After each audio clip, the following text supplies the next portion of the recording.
And I did this series of reports, first some interviews in '87, then in a series of UFO reports in '89 that just exploded. Part of those reports were about Area 51. And until those stories that we put on KLAS in 1989, most of the world had not heard about Area 51, unless people lived near it or had worked out there. But we really put it on the map. And when I did that series, the first person outside of our newsroom that I told about it was a guy named Harry Reid. And he said, I'm interested in that. Keep me in the loop. That started a conversation, a private conversation that I had with him until the day he died, which is less than a year ago. I mention his name and one other one because they become key to how I met John, and it also becomes key to many of the events that are unfolding right now. They started in my little hometown of Las Vegas.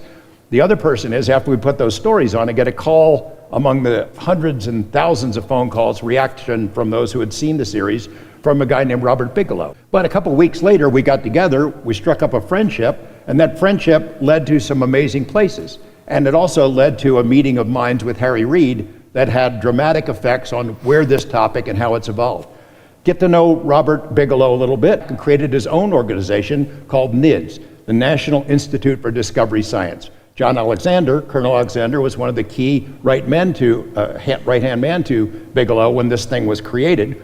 The very first meeting they had of their science advisory board, they invited me to speak.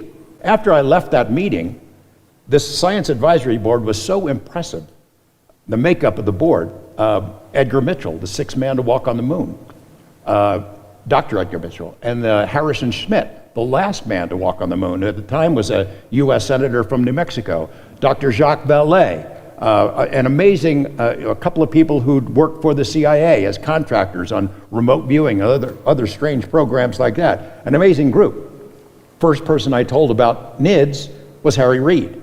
And I was hoping he would ask, can I get an invitation? And that's exactly what happened. Harry Reid has a meeting of the minds with Bigelow.